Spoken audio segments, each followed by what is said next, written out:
तो 37वें श्लोक तक हुआ था। तो उसमें कह रहे थे अन्वय व्यतिरेक युक्ति से पांचों कोशों के विवेक से अपने आत्मा को अलग करके जाने। और इस प्रकार जो अलग करके जान लेता है वो जो है परम ब्रह्म एव प्रपद्यते, ब्रह्म रूपता को ही प्राप्त कर लेता है, अर्थात वो ब्रह्म एव भवति, ब्रह्म रूप ही होता है। तो बोले वो अन्वय व्यतिरेक युक्ति क्या है जिसके द्वारा अपने आत्मा को, अपने स्वरूप को इन पंचों कोशों से अलग करके जाने। तो अन्वय व्यतिरेक युक्ति अब कह रहे हैं इदानीं विवक्षित अन्वय व्यतिरेको दर्शयति। यहाँ जो अन्वय व्यतिरेक युक्ति की जो विवक्षा है, आवश्यकता है, उसे अब दिखाते हैं।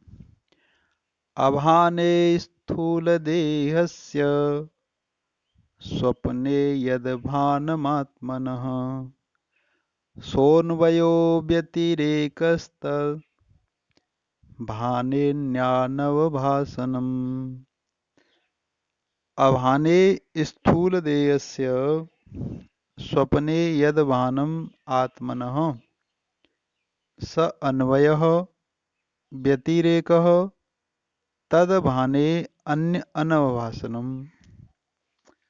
तो कहते हैं स्वप्ने स्थूल देयस्य अभाने, स्वप्न अवस्था में इस स्थूल शरीर का जो है भान नहीं होता, प्रतीति नहीं होती।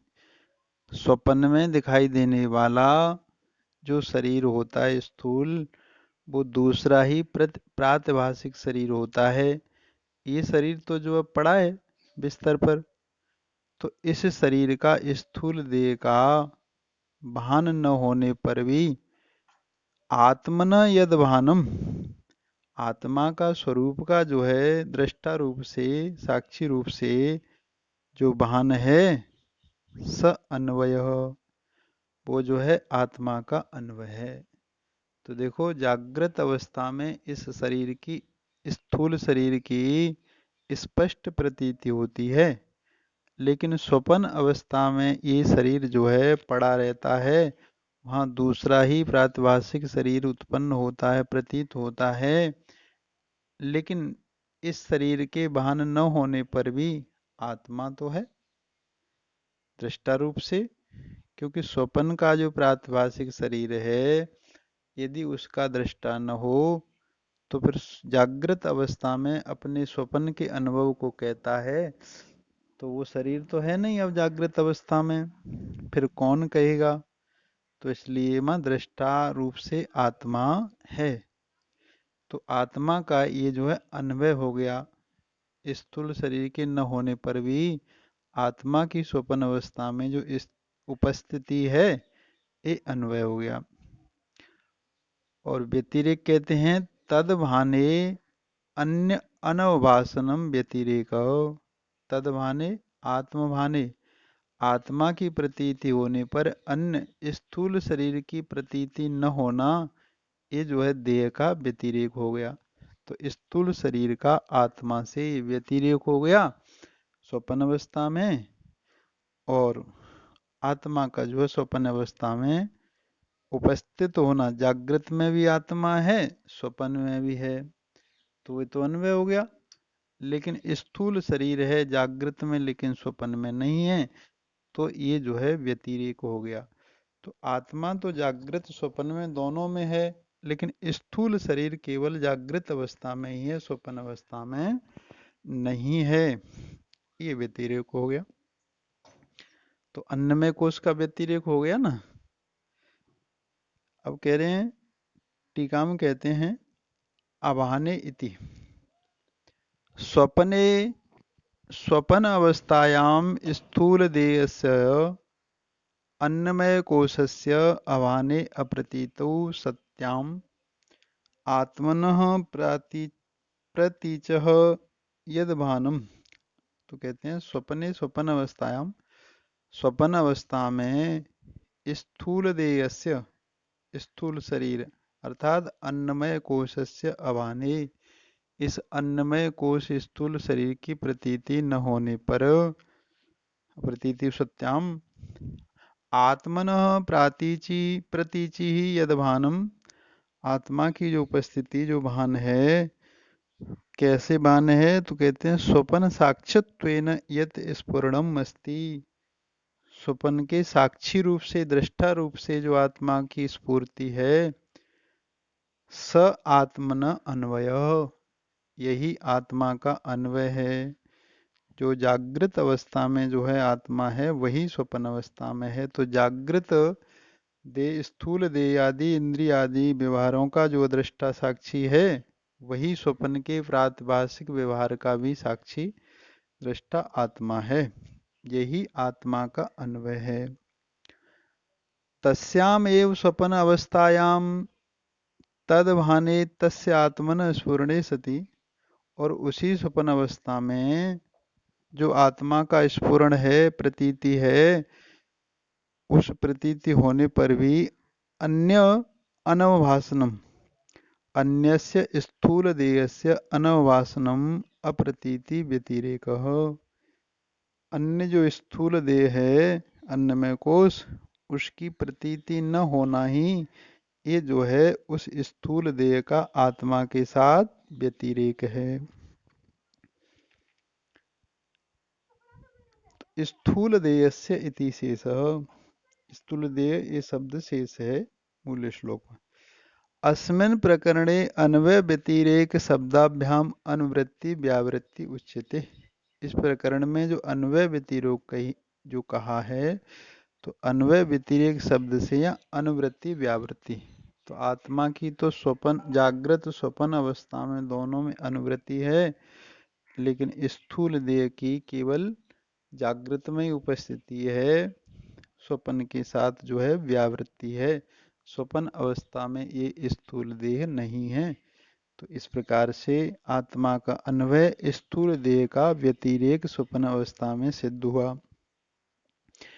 अब कहते हैं एवं स्थूल देहस्य अनात्मत्व अवबोधक अन्वय व्यतिरेक दर्शित्वा, इस प्रकार स्थूल देह की अनात्मता के अवबोधक अन्वय व्यतिरेक युक्ति को दिखा करके लिंग देयस्य तथात्व अवगमकौ तौ दर्शयति, लिंग देयस्य सूक्ष्म देह जो है उसकी भी तथात्व, तथात्व माने अनात्मत्व अवबोधक, अवगमौ अन्वय व्यतिरेकौ, तो इस सूक्ष्म देह का भी वो भी अनात्मा और अन्वय व्यतिरेक युक्ति से उसको भी दिखाते हैं।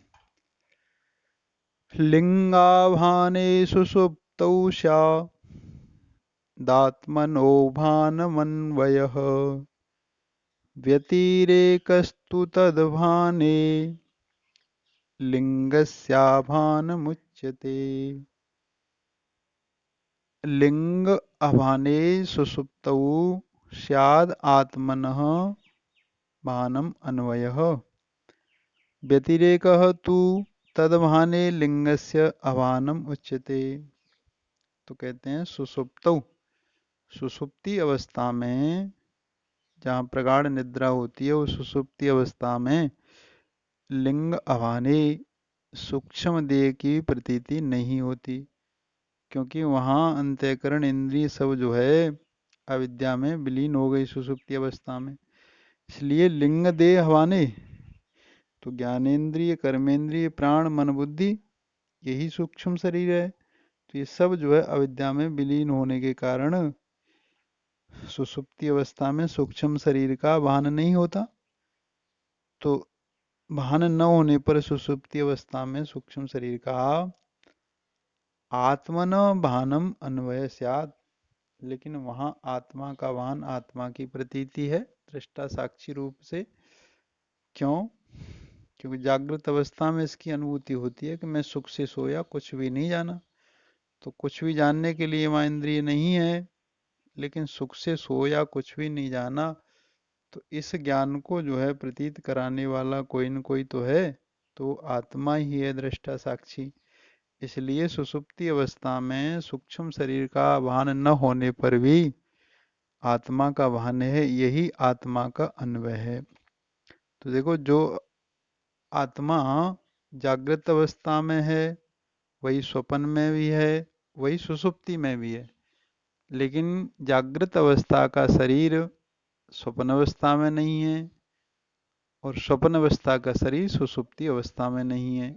और स्थूल तो जागृत का न स्वप्न में सुषुप्ति में किसी में नहीं है। तो इस प्रकार से इन शरीरों का जो है आत्मा के साथ इन अवस्थाओं में व्यतिरेक है, लेकिन इन अवस्थाओं में आत्मा का अन्वय है। तो ये आत्मन अन्वय कहा। तो किंतु तद्भाने लिंगस्य अभानम व्यतिरेक उच्यते। लेकिन तद्भाने आत्मभाने, आत्मा की प्रतीति होने पर सूक्ष्म शरीर की सुषुप्ति में जो प्रतीति नहीं होती, यही जो है सूक्ष्म शरीर का आत्मा के साथ उस सुषुप्ति अवस्था में व्यतिरेक है।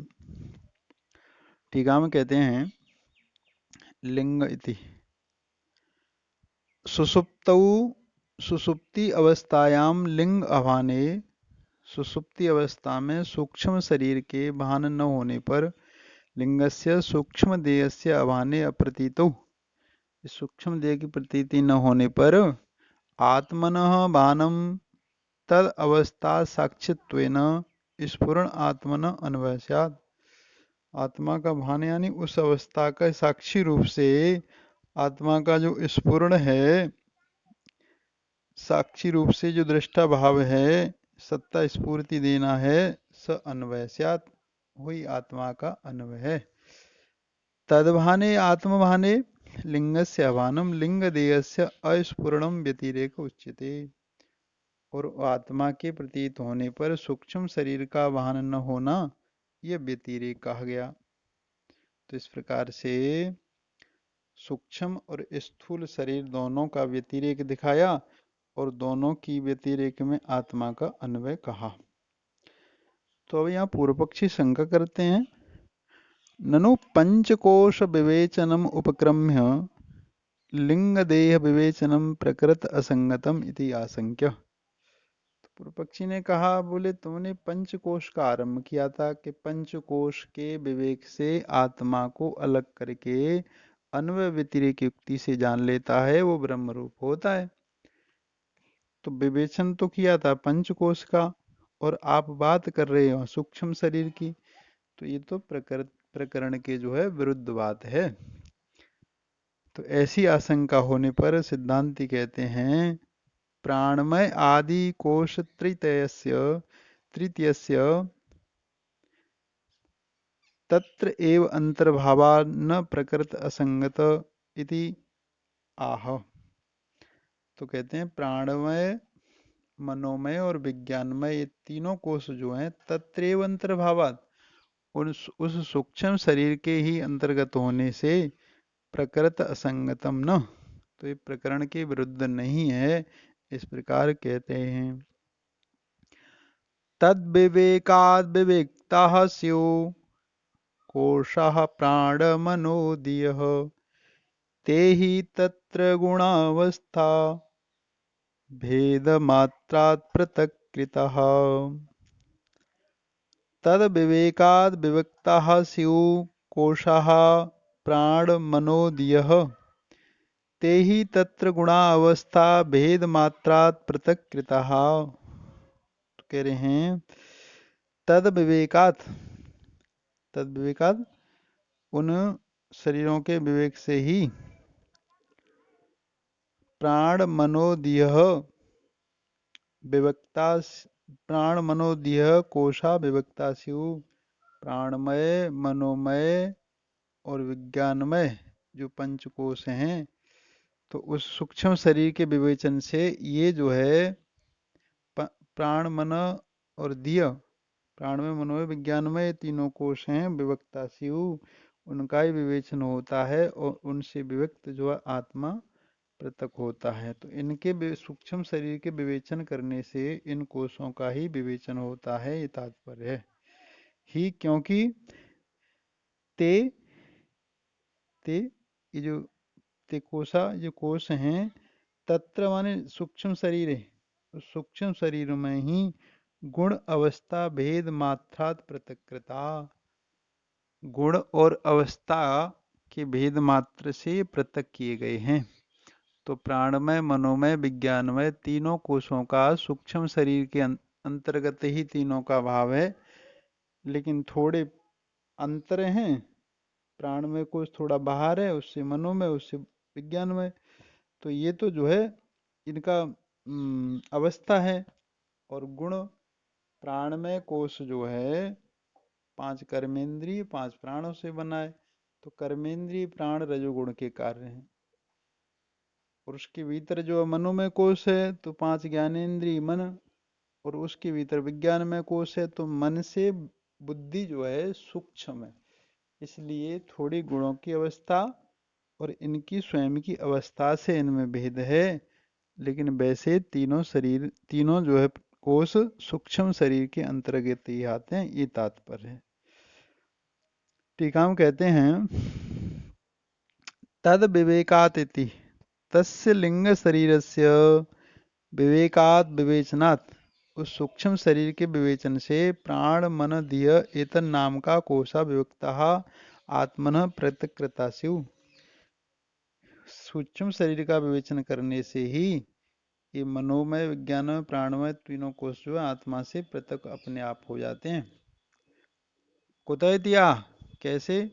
वो कहते हैं ते ही थी ही यस्मात् कारण ते प्राण मन आदयो मनोमय आदयो तत्र तस्मिन् लिंगे शरीरे गुण अवस्था भेद मात्रा, क्योंकि प्राणमय, मनोमय, विज्ञानमय जो तीनों कोश हैं वो सूक्ष्म लिंग शरीर, तस्मिन् लिंगे शरीर, तस्मिन् माने उसी सूक्ष्म शरीर में गुण अवस्था भेद मात्रात, तो गुण और अवस्था के भेद मात्र से पृथक हैं। तो क्या है गुण अवस्था भेद? तो कहते हैं गुण गुणयो सत्व रजसो, सत्वगुण और रजोगुण। तो प्राणमय कोश में रजोगुण है, मनोमय विज्ञानमय कोश में सत्वगुण की प्रधानता है। अवस्था भेद मात्रात गुण प्रधान भावेन अवस्था विशेषात ए पृथक्कृता, गुण प्रधान और अवस्था के प्रधान से ही इनमें अंतर किया गया है। भेदेन निर्दिष्टा इति अर्थ, प्राणमय, मनोमय, विज्ञानमय, इस प्रकार 3 भेद से इनका निर्देशन किया है। तो उसमें कारण गुण और अवस्था ही है और कुछ नहीं, लेकिन है सूक्ष्म शरीर के अंतर्गत ही, इसलिए प्रसंग के विरुद्ध नहीं है, ये तात्पर्य है। अर्थात सूक्ष्म शरीर का यह निरूपण कर देने से तीनों कोशों का ही निरूपण हो रहा है, ये तात्पर्य है।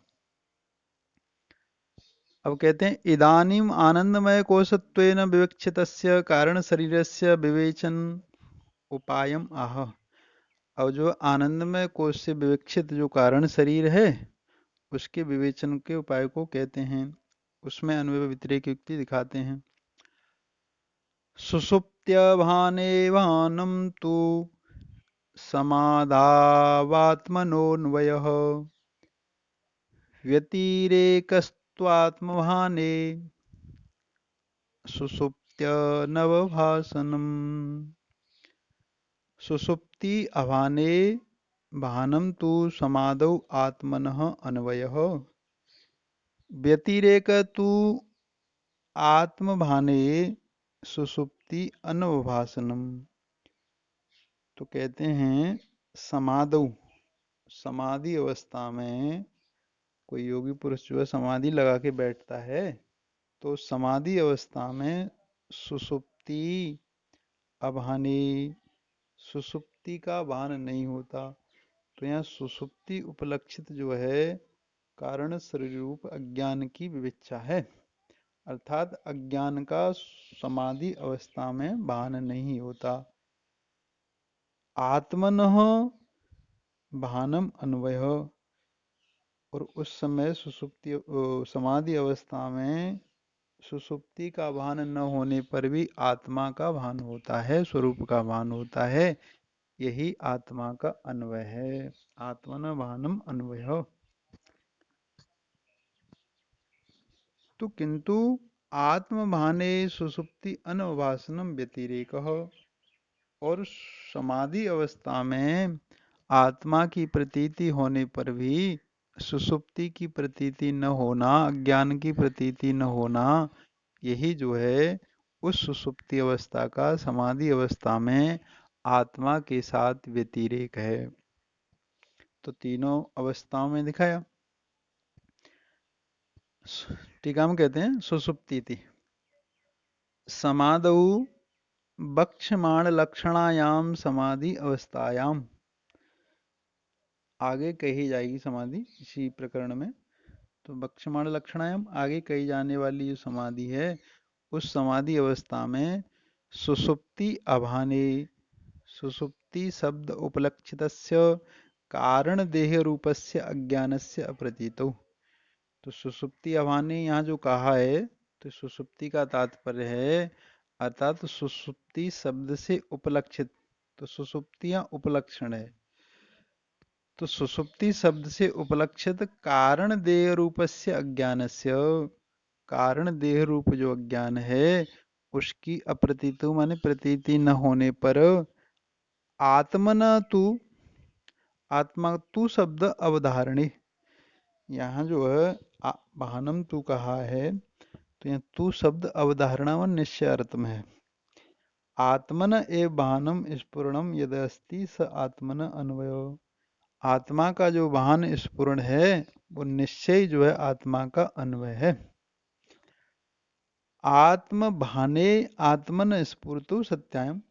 और आत्मा के समाधि अवस्था में भान माने स्फूर्ति होने पर, प्रतीति होने पर सुषुप्ति अनवभासनम, सुषुप्ति अवस्था की प्रतीति नहीं होती। तो सुषुप्ति उपलक्षितस्य अज्ञानस्य अप्रतीति ही एव व्यतिरेक तस्थिति। तो सुषुप्ति अवस्था का जो न वासना, तो सुषुप्ति उपलक्षित वही ऊपर का सुषुप्ति उपलक्षितस्य अज्ञानस्य अप्रतीतो, उस अज्ञान की समाधि अवस्था में प्रतीति नहीं होती। तस्य व्यतिरेकः, ये जो है उस सुषुप्ति अवस्था मानी अज्ञान का आत्मा के साथ व्यतिरेक हुआ। अब अनुमान प्रयोग करके दिखाते हैं। तो कहते हैं अत्र अयम प्रयोग प्रत्येक आत्मा अन्नमय आदिभ्यो विद्यते। प्रत्येक जो आत्मा है स्वरूपभूत आत्मा अंतरात्मा वो अन्नमय आदि पंचकोशों से भिन्न है।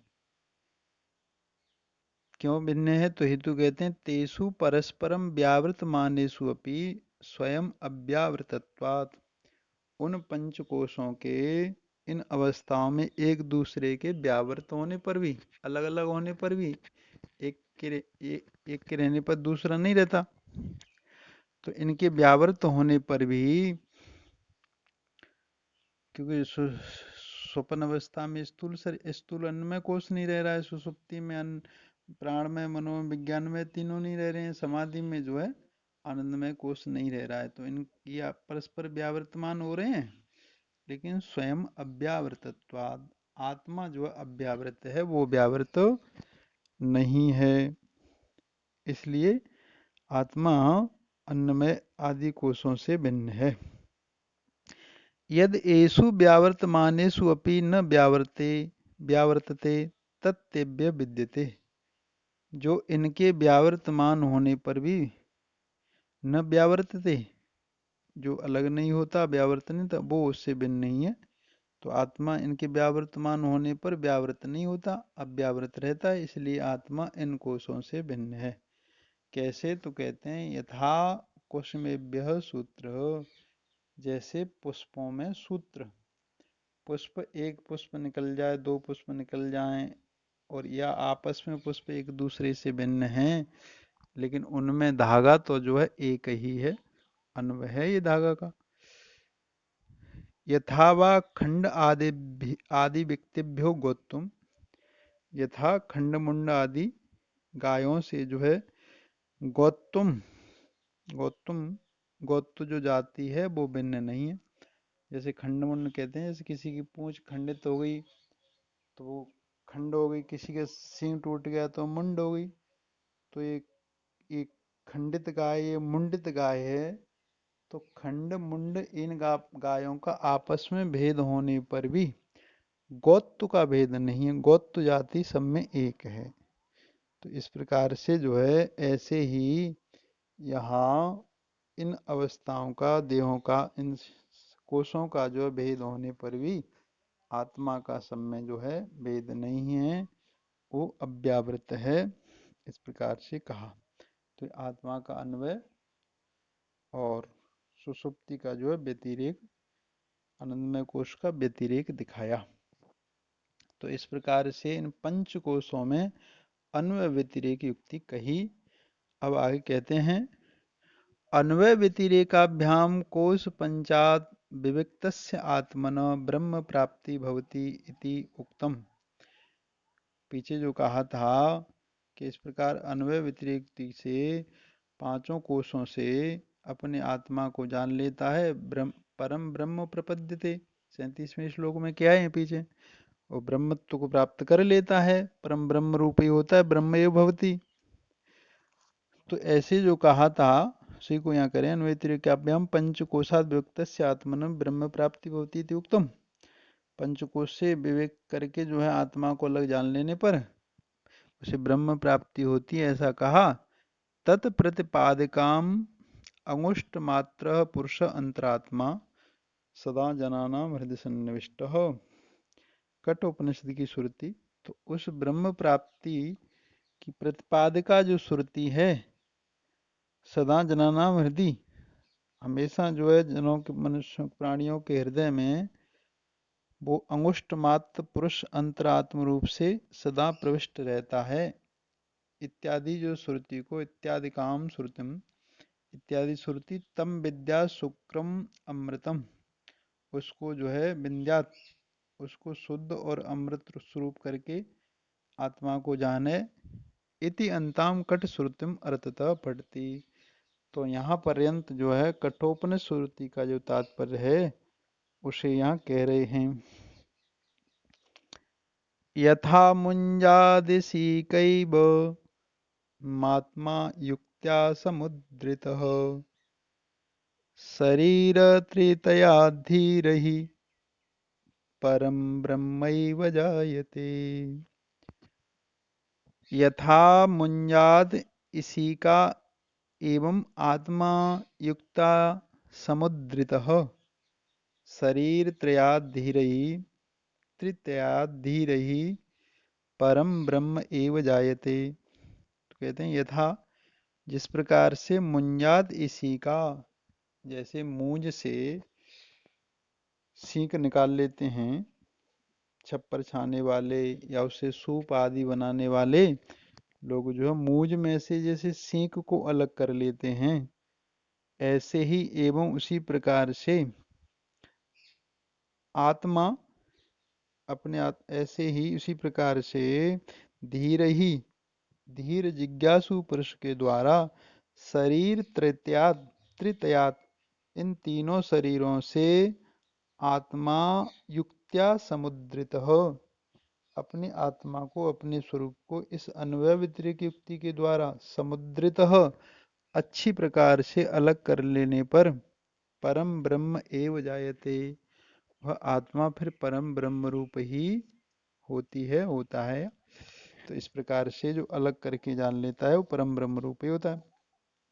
ठीक है, कहते हैं यथा इति, यथा एन प्रकारेण मुञ्जात एतत् नाम का तृण विशेषात। तो कहीं जगह जो मूज को नहीं जानते तो उसे बता रहे हैं कि मूज नाम का एक तृण का होता है, तृण विशेषात। तो जैसे लंबा लंबा होता है, उसके भीतर जो है इसी का गर्भस्थम कोमलम तृणम, उसके अंदर जो बाह्य जो मूंज होती है कठोर, उससे भीतर एक कोमल, उसके अंदर एक तना होता है। उस कोमल तृण को, तिनके को जिस प्रकार से युक्त्या बहि आवरकत्वेन स्थितानाम, बाहर जो उस सींग का आवरण है उसके भीतर जो स्थित है, स्थूल पत्तों से जो आवृत है, स्थितानाम स्थूल पत्राणाम विभजन लक्षण उपाय न समुद्रियते। तो तोड़ने वाला उसका विभाजन करके उसे नुका करके उसमें से अंदर से उस सींग को जिस प्रकार निकाल लेता है, एवं उसी प्रकार से कह रहे हैं सिद्धांत में, आत्मा अपि, अपने स्वरूपभूत आत्मा को भी, जो कि इन शरीरों के साथ तादात्म्यता करके अज्ञान अवस्था में बैठा है, तो स्वाभाविक रूप से वो सींक जो है उस मूंज के अंदर उसके साथ ही तादात्म्यता, उससे एकता करके उत्पन्न होती है। लेकिन फिर भी जो है उसका उपयोग करने वाला उसमें से उसे अलग खींच करके कर लेता है और फिर उसका उपयोग करता है। ऐसे ही शरीरों के साथ अन्नमय आदि पंच कोशों के साथ अपने स्वरूप की भी तादात्म्यता होने से इसके जो धर्म हैं उन्हें अपने धर्म मान करके सुख दुख भोगता रहता है, जन्म मरण आदि प्राप्त करता रहता है। इसलिए शास्त्रकार कहते हैं, श्रुतियां कहती हैं कि उसकी तरह इन कोशों से अपने आत्मा को अलग करके जाने। तो आत्मा भी युक्त्या, कौन सी युक्ति से? तो अभी पीछे बताइए अन्वय व्यतिरेक युक्ति। अन्वय व्यतिरेक लक्षण उपाय न, इन अन्वय व्यतिरेक लक्षण वाली युक्तियों से शरीर त्रितयात, पूर्वोक्त शरीर त्रितयात, अभी जो तीनों शरीरों का पीछे वर्णन किया है, तीनों शरीरों के अंतर्गत ही पंचकोश हैं। तो पंचकोश कह दो या शरीर, त्रिशरीर कह दो, तीनों शरीर कह दो, स्थूल सूक्ष्म कारण एक ही बात है। उन तीनों शरीरों से, क्योंकि इन तीनों शरीरों के साथ अपने स्वरूप की आत्मा की तादात्म्यता होती है, तो उनसे धीर पुरुष के द्वारा, कौन धीर, कैसी धैर्यता के द्वारा?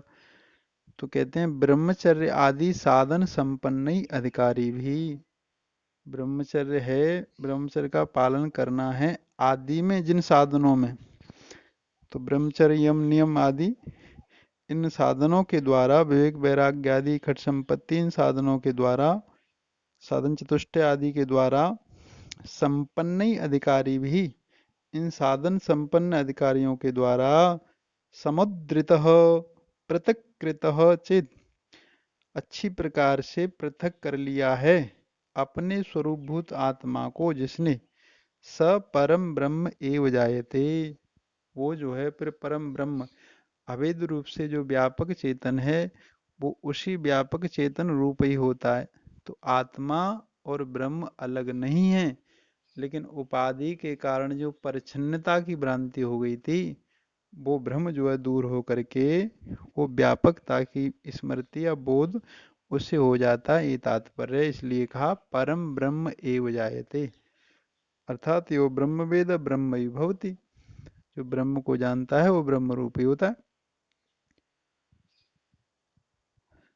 चिदानंद रूपत्वस्य लक्षणस्य उभयो अविशिष्टत्वात् इति अभिप्राय। तो सच्चित आनंद रूप जो लक्षण है ब्रह्म के, वो उभयो अविशिष्टत्वात्, आत्मा में और ब्रह्म में समान नहीं है, ये तात्पर्य है। इसलिए कहा कि जो अपने आत्मा को, अपने स्वरूप को जो तीनों शरीरों से अलग करके जान लेता है वो ब्रह्म रूप ही होता है। तो ब्रह्म और आत्मा ये दो नाम लेने से इसमें कोई भेद नहीं है। जैसे घटाकाश और महाकाश में कोई भेद नहीं है, घट उपाधि से आकाश की घटाकाश संज्ञा हो गई, लेकिन उपाधि को छोड़ दो तो घटाकाश महाकाश रूप ही है।